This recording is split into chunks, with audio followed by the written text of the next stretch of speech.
I mostly give credit to a Seattle defense that deserved a collective MVP and to a young quarterback in Russell Wilson who made clutch throw after clutch throw after clutch throw, and to a Percy Harvin who turned that game into a one-man track meet.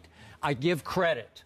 Now, let's step back and consider Wes Welker. Somewhere Bill Belichick is shrugging and saying, this is what I don't miss about this guy, because this guy will go after his head coach, and he just did it again, going after John Fox.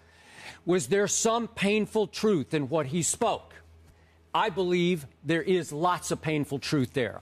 If I were on the Broncos side, I wouldn't like it that he said it publicly, but for our sake, I'm glad he did. Because I thought Peyton Manning and company got blown off the football field by the early noise that they did not anticipate in that game. So I blame a John Fox, who Jarrett Bell reported during one of the weekly practices, turned down the crowd noise that they were using because he thought it wasn't going to be a factor. I blame Peyton for getting blindsided by this because Fox was in 2 Super Bowls, Peyton was in 2 Super Bowls, and Wes Welker was in 2 Super Bowls. So I blame Wes Welker for not making a bigger stink about, hey, guys, we better be ready, because here's what I think happened, and I don't have any scientific proof of this. I think those Seattle fans were so rabid that in the off week before the Super Bowl, with prices plummeting because of the fear factor of how cold it was going to be outside, they snapped up a whole bunch of extra tickets that they knew usually would not get. As Fox and Peyton have said, usually at Super Bowls, you know this, yeah, it's fairly quiet out there compared to a home playoff crowd, right? Because it's a few scattered fans here and a few scattered fans there and a whole lot of corporate people who don't really have a rooting interest in the game. Is that fair? Is that what you experienced? It's very true. Okay, so in this case, somehow the 12th man traveled and commandeered and took over the stadium.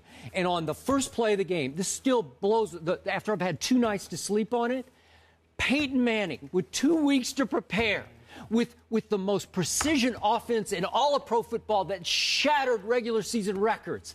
On the first play, he steps up to audible, and Manny, being Manny Ramirez, snaps it over his head into the end zone for a safety. I don't believe they ever quite psychologically recovered. And I thought, and again, I'll welcome your take on this, I thought the first 3 series, they were having a hard time audibling because the crowd was just louder than they were ready for. They didn't have any trick audibles to beat crowd noise. It knocked them off their feet, and they were on their heels for most of the first quarter.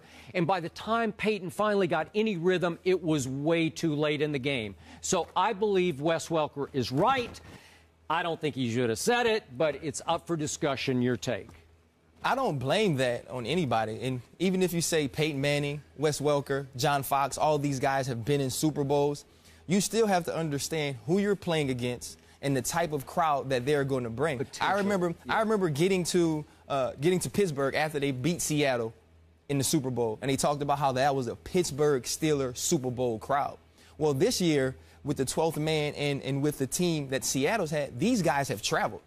And like you said, when the tickets were plummeting, they were picking up everyone they could. Even watching you guys' broadcast last week, when you see any film or any camera shot of New York City, it were 12th man jerseys, everywhere. Russell Wilson jerseys, Richard Sherman jerseys, and they were everywhere. They were out in bunches. But you also have to look at the Denver Broncos and say, with your precision offense, with the games you won on the road this year, none of that couldn't carry over to help you beat the noise. There was no way that Peyton Manning, Wes Welker, Demaryius Thomas, Eric Decker, these guys could get things going the same way they've gotten them going on the road in many other places.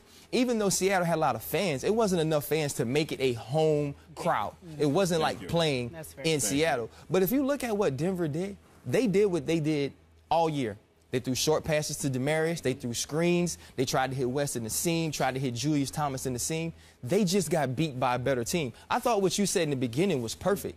Give the credit to the Seattle Seahawks. That's who we blame for the Broncos losing. Right. The Seattle Seahawks were a more physical team. They were better up front, and they were more excited to play football. I remember coming out the second half when they announced that Percy Harvin was, going back to take the kickoff. I looked at my frat brother. I said, hey, man, I say, when he takes this back, it's over. And then it probably didn't happen exactly like you thought it would, because you probably didn't anticipate a pooch kick, right? Well, this guy leads the league in touchbacks, but it's in Denver. It's in Mile High. Maybe they thought he couldn't get it out in MetLife. Yep. But then he runs it back, and it's over. So the whole game, these guys from Seattle made every play that they had to make, and Denver never counterpunched. All points are well thought out, but it comes back to the basic standpoint that, once again, Wes Welker is making an excuse.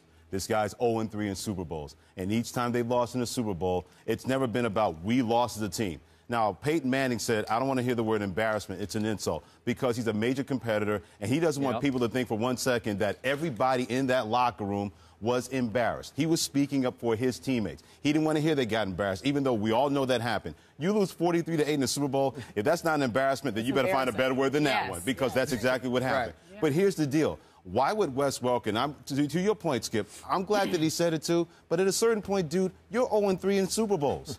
Why are you starting to make an excuse each and every time? All of a sudden, it's John Fox's fault that this team wasn't prepared for crowd noise? Dude, you're playing on the biggest stage again for the third time in your career, and each time you have not succeeded on that big stage. Anytime they needed you, Wes Welker, the second you time, a lot of Patriot fans thought he dropped. Somewhere Giselle Bundchen is saying, I told you guys in the airport. Same thing. Somewhere Tom Brady's wife is going, I told you guys in the airport that day that this guy was a problem. At a certain point, to your point, Ryan, the Seattle Seahawks beat the spit out of the Denver Broncos. 43-8 is no fluke. But I'm sick and tired of hearing guys like Wes Welker saying, well, we weren't prepared properly.